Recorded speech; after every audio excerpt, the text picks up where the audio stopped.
quite a while and is the co-owner of the Homestead Organics Farm and the mind behind cultivating connections. Her heart is for connecting and um, healing of just so much more than self, but everything that she does resounds with this love for our community and life. And it's such a pleasure to have Laura be with us. And Laura, here you go.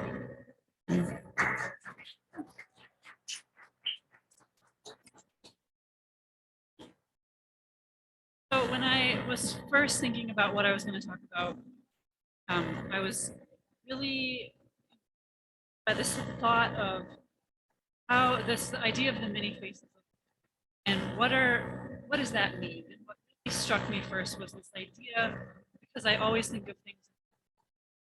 So thinking of food, that I like to eat healthy organic food because I like that for my body. And I like to spend my money locally in a store because I believe in really trying to think beyond that of why do I want healthy organic food? And what are the obstacles? Well, I might be frustrated because it's more expensive to buy something that's from a local grower, from a local producer, or from a local store. Or it might be more expensive because it's certified organic and therefore all the rigors that had to go into how it was grown. So really flipping this idea of getting past the barriers of why I might want to eat something that's better for me, past that it might be more expensive, it might be harder to come by, but finding this other face of love that I want to eat organic food because I care about the farmer who's growing that food. So turning the tables on the many faces of love. It's not about me that I want to eat healthy food because I want to give a healthy life to the person growing my food by making the choice to buy the best food that's available, despite the fact if it's more expensive or more of a pain to find. I'm practicing empathy in my daily life by making the life of that farmer in wherever it is. Are they in Stevensville or are they in Peru? But I'm making their life better by my choice. So it's not about me eating organic food anymore. It's about me showing this other face of love in the world by creating a situation where someone else has it. That's kind of where I started thinking about this talk. And then I went to a retreat last weekend that Saladin led, and I had some other inspiration it fit all in, but I really want to share what I was inspired with from that. So very grateful to Saladin for the inspiration that he shared, and I hope that I can transmute that into a message that resonates with all of us today in a new and special way. So thank you so much. So really thinking about right now of this idea of world worry, and world worry being there's so much going on in the world, there's so much craziness. You can't even begin to say what's frustrating. There's just so much. And you could pick it all apart, and if it's not one thing, it's another, and if it's not that, it's another. So yes, I'm absolutely worried about what's happening with the climate. I don't know if you saw the wind yesterday and the smoke, it was crazy. I'm absolutely worried about if I go in the store, am I going to offend someone by wearing a mask or not wearing a mask? I'm absolutely worried about the health of Bill's daughter and the baby inside. I'm absolutely worried about so many things in the world right now. But I also have to be in the world right now, and I have to live a full and vibrant life. I can't be consumed by these worries. And at the same time, can't ignore them because that's not right either. So really thinking of this idea of world worry is the state we're in right now is what it is, good or bad or indifferent and all of the above. But here we are, and there's so much that's disturbing, so much that we can see, so much that we can feel, so much that we don't even know what it is, but we really can feel it deep in our bones, that there's this fault line that we're walking right now between the two ages. Like the age of Aquarius has started, but we're still not really there. Like there's all this unsettlingness everywhere. literally that you can see and that you can feel, or that you don't even notice that you feel it anymore because we've all kind of hit this baseline buzz of the white noise of worry is just there in the background all the time now. But really, we all want to live this happy, beautiful, fulfilled life. So, what do we do with all this world worry? And I really like this like the quote of world worry because it really encapsulates everything, and you don't have to go into all the parts of it.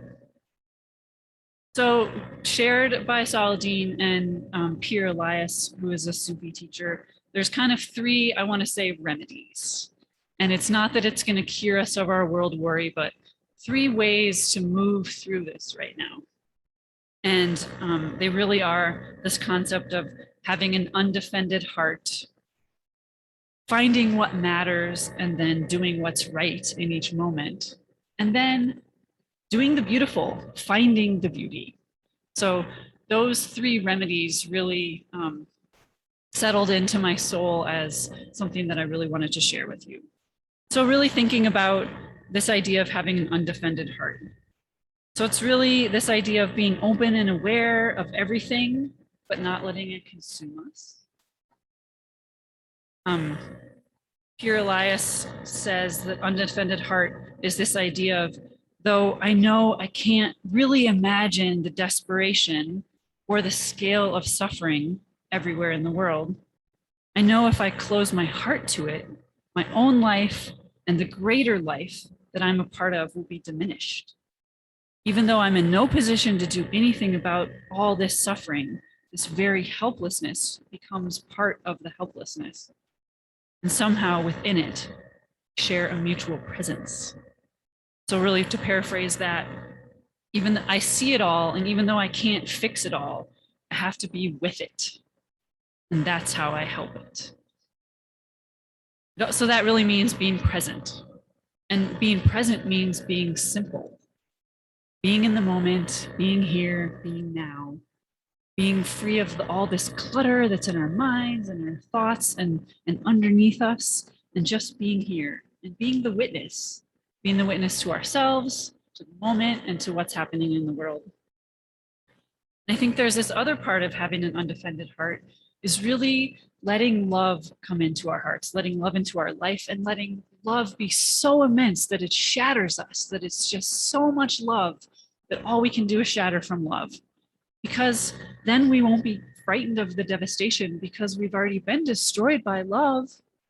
So now we don't have to be scared of the devastation in the world because we've let love already break us open.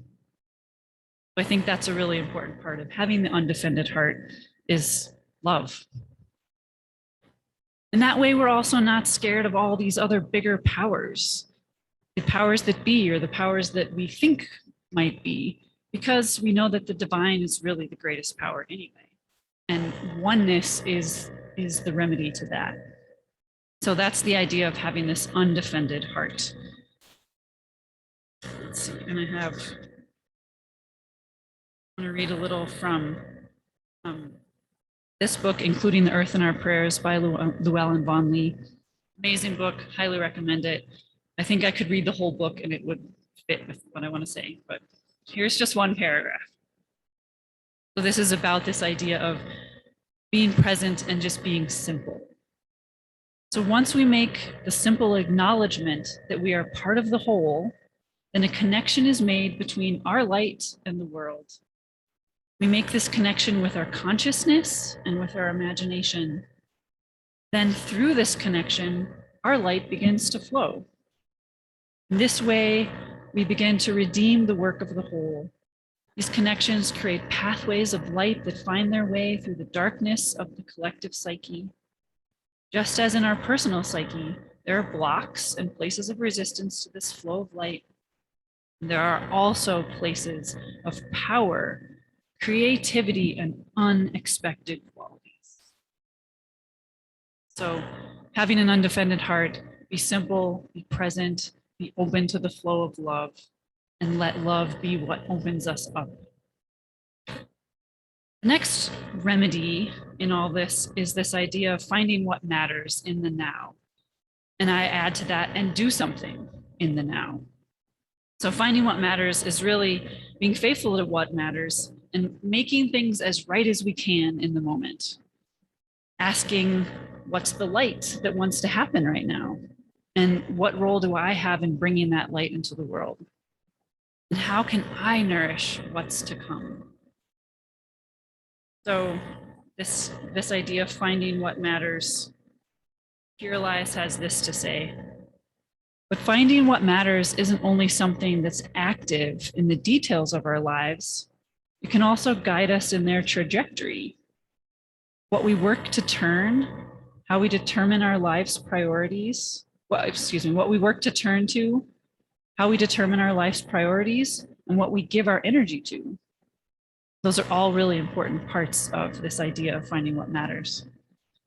Here, our question about what matters resonates deep into the future, not only in our lives, but into the lives of our descendants, into the seventh generation. And that concept of thinking into the seventh generation has kind of gotten lost lately. And so really thinking what matters now and what matters for the future, I think is really important. So thinking about that idea of what matters in the now and what can we do in each moment. And then the third remedy that Pure Elias is suggesting, and I agree with, is this idea of do the beautiful. So what does that mean? Well, Rumi says, let the beauty you love be what you do. So what is it that you love? Do that. I have to say, like Shakura clearly loves singing. And so she comes here today and gives us a song that is coming from her heart because she's doing what she loves, and that is beauty. So what do you love? Do that. I would say I know that Henry loves animals, so that's why we have 37 piglets running around right now. So it's do what you love, and that is beautiful. Do the beautiful. And this idea of really letting your actions of love and beauty arise spontaneously from when your heart recognizes what matters at that moment. So it's not necessarily about planning what you're going to do that's beautiful. It's letting yourself be open to where does beauty arise for you in every moment. Where does it come from? Where does your heart recognize what matters? And when your heart recognizes what matters, maybe you get a little tingle in your spine, or you just have some feeling in the back of your mind that that's what beauty is right now. Well, then do that. Do that right now. And really, this idea that when our worry for the state of the world comes up, that we meet it with this undefended heart, that we're have a situation at the grocery store or watching the news or whatever, where world worry comes up and we're feeling the defenses and the worry and the scare.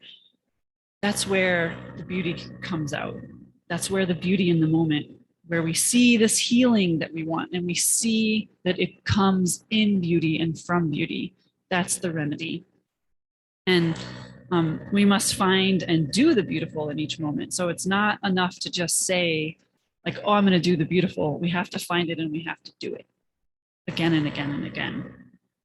And we have to act in ways that really alleviate that energy of all this suffering that we see. So all the suffering or all the discord really is just energy. And so everything that we do that's beauty that can alleviate that is important. And it's not that we're going to be able to change everything that's wrong about the world right now, but we can change where we are in the moment, and we can change the energy that we're adding to that, so we can make it worse or we can make it better. And so the goal is to alleviate that suffering and that worry with beauty every moment, which rises from our heart, which is open to love. Sorry, I have some scattered notes here. So really then thinking about, how does this work in everyday life? So this is where it comes back to my original thought before I went on this retreat of that I want to buy organic food because I want to provide a good life for another person growing food. So how do I enact these things of seeing my world worry, having an undefended heart to it and to myself, finding what matters in the moment, doing something about it, and letting that I do be beauty? How do I do that in the real world? Well, I have a few examples, and I hope that they help bring some things to mind for you. So for me, the first easiest one off the top of my head is really this idea of meditating with a seed. Literally a seed that you're going to plant. Anything that you love calendula, get your calendula seed and be present with it.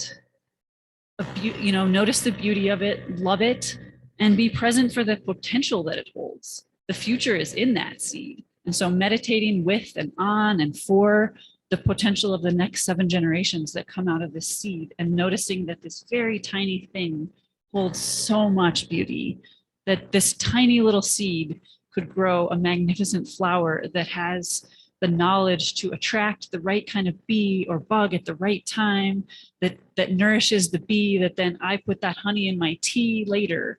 Like noticing all the potential that's in this tiny seed. In this tiny seed, my daughter might have the most refreshing cup of tea ever, with petals from the flower and honey from the bee that sucked on the nectar. So just for me, that's a really easy one, I think, to come to. Meditating on a seed. Another easy one would be whatever you're drinking your tea or your water out of, the cup, just find the beauty in the vessel that you're drinking from.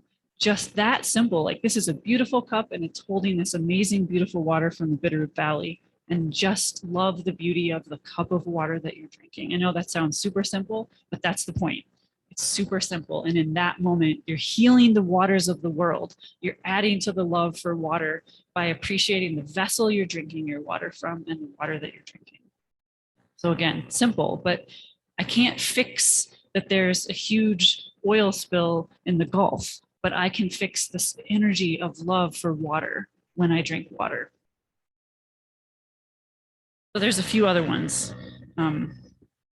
Again, thinking of farmers and inequalities with farmers. So buying food from places where I know the farmer is being cared for. What about racial inequities? I mean, if we go down that rabbit hole, there's so much that's unequal in the world right now. There's so many specific victims of violence, like you can't even begin to think of how you could alleviate that. But what I could do in my daily life and in the moment is I could look for a quality that's different than something that I have in another person and really appreciate that and really love the quality that's different from something that I have. Whatever it is that you have brown hair and I have haying hair. That's a quality I love. And so I can appreciate that and love that in the moment. Whatever it is, admiring that trait in the other, and maybe even commenting to someone on the beauty of this difference. And it's not saying, oh, you're different than me. It's like, oh, I'm recognizing how we are different and I appreciate this difference. I'm so happy to be able to notice it. And so I'm alleviating this idea of inequality by finding something that's different and loving it in every moment.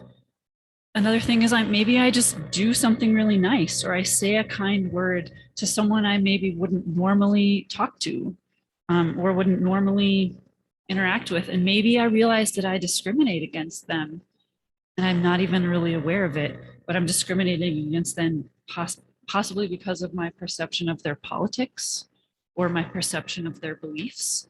And how am I discriminating against the lady at the grocery store, which is the same as discrimination is discrimination. So if I'm discriminating against the lady at the grocery store because of my perception of her belief, it's the same discrimination as discriminating against someone because of their color or anything else. And so finding those places where I might be discriminating and actively finding something kind and loving to say or do to that person.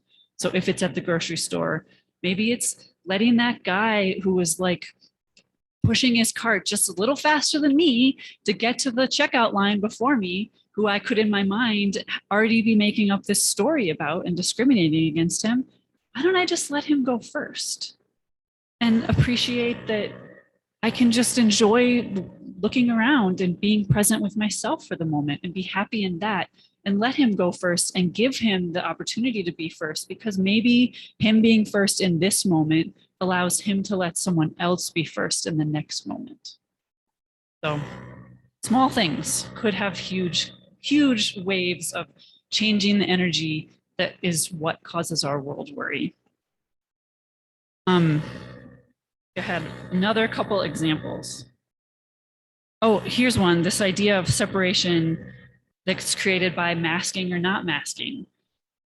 And it maybe we can let go of our stories of why someone's wearing a mask or why someone's not wearing a mask and just love the beauty of their eyes. I can only see your eyes when you're wearing a mask, but when you're not wearing a mask, I forget to look at how beautiful your eyes are. And so let's look at each other's eyes and find the beauty in that instead of the, do they have their face covered or not? Like, oh, their eyes are beautiful. And in their eyes, I see the reflection of their soul. So it's moving past these places where the things in our world that make us nervous or worried cause us to add to the world worry. So next time you see me with a mask or without a mask, just look at my eyes. Thank you. And then there's the more obvious ones. So I don't know about you, but I'm really worried about all the plastic in the ocean. I'm really worried about all the plastics in our world. And I can worry about it, or I can do something about it. Maybe I couldn't put out the fire of the giant football field size pile of plastic water bottles that were burning that Henry and I saw in Vietnam. I couldn't put that out. It probably still happens that way, and it's incredibly sad. Can't change that, but I can change what I do. And I can change not buying something in a plastic water bottle. And maybe how I add ritual to that is telling myself I'm not going to buy the plastic water bottle. And so I'm going to take time and care in preparing my water bottle before I leave my house. And I'm going to have my water bottle with me and bring it with me and appreciate the vessel that the water is in and know that by not buying a plastic water bottle, even though maybe I forgot my water bottle at home, I'm still not going to go to the gas station and buy a plastic water bottle because I care about plastic in the ocean and I care about too much plastic in our world. And I can't change all of that, but I can change me right now. Or I'm really worried about poverty and the lack of access to food.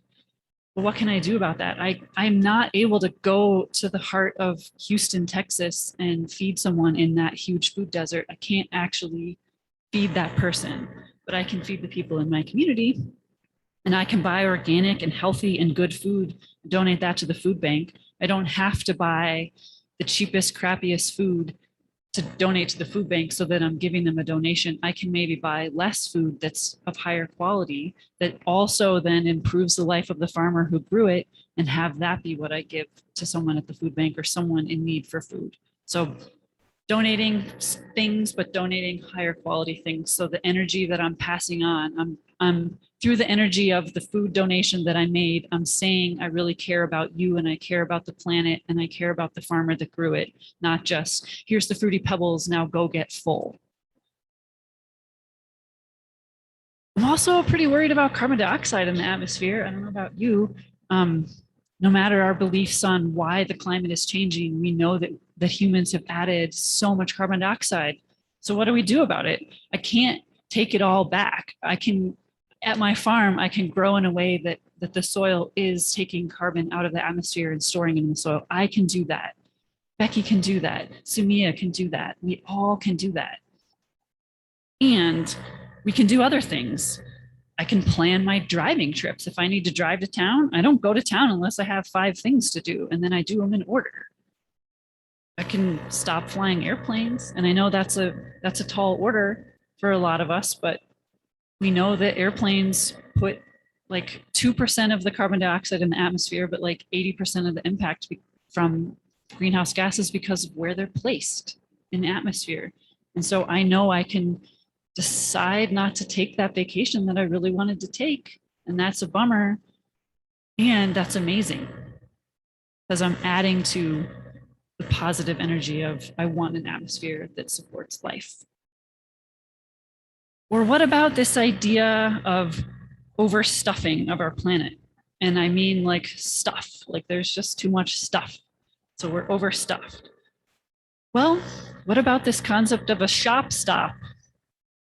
Just don't buy anything else. Greta Thunberg, that was one of her big things she was saying. before all the current world worry chaos was shop stop. And I just love that phrase because it's so simple and it tells exactly what it is. Stop shopping. So that doesn't mean you can't get something that's new. There's plenty of things that are new to you at Goodwill or at any other store, or by trading or reusing or sharing or exchanging. There's so many ways that we can stop overstuffing our planet.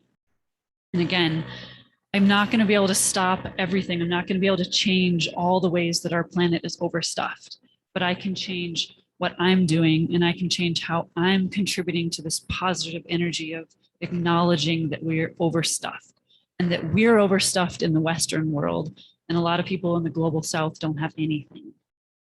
So I can change that flow of energy by what I do in my daily actions.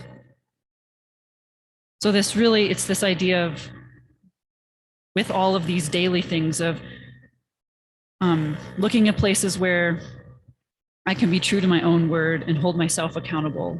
And another example of that would be looking at all the broken treaties and all the broken contracts that have happened over centuries and centuries. Well, if I'm true to my word and I hold myself accountable and I follow through, then I'm helping to alleviate the pain of broken treaties and broken contracts by standing up for my word. And I've had to do that myself recently, and it's really difficult to stand up for yourself and what you know is right when you're worried about what the consequences are going to be. But the worst consequence is not doing anything and adding to the energy of broken treaties and broken contracts. So even though it's hard sometimes to call upon these deep places when they're within ourselves to do the thing that's difficult, that's how we alleviate the suffering in the world, is doing what's right in the moment and finding what matters. So then I just have one last quote I want to read from Pure Elias about this idea of, if we tap into our world worry and we have an undefended heart, and so with the undefended heart, we're present, we're here for what's happening in the world, we're aware of the suffering, we're not letting it ruin us, but we're not ignoring it. We're finding what matters in the moment, and we're doing something about it in the moment, even if it's not going to cure it. We're alleviating the suffering, and we're changing the energy, and we're really doing the beautiful. And all those things I've suggested, those are all the beautiful. We can do all that. Then here, this is what Pure Elias has to say. Here we might find an answer to the question, can we be awake to the enormous ecological and social disruption that's happening now and that's ever increasing, and still live happy, beautiful, and fulfilled lives? I believe this is exactly what we must do. I don't have any illusions about the suffering and loss we are witnessing today, or the magnitude of the threats facing the community of life on Earth in the future. But if a world abundant with life is to be seeded by us, it will not grow from anxiety or despair. It will only thrive in the fertile soil of our undefended hearts, finding and doing what is beautiful. So with that, I invite you to take just a moment to close your eyes and find what's beautiful in your heart right this moment.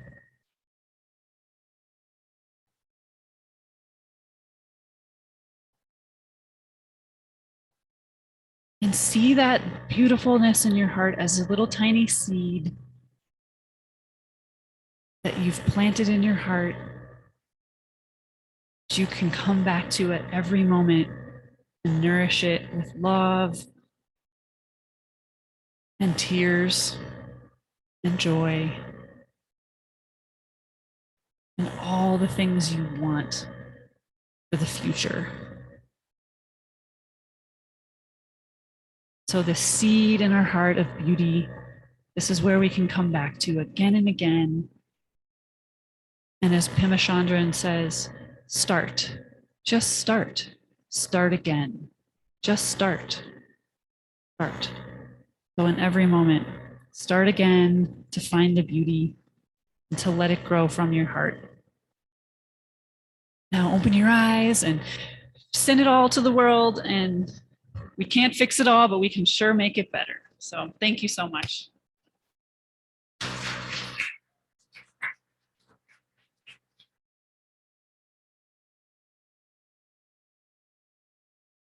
Oh, Laura, thank you so much. How inspiring. And it is wonderful that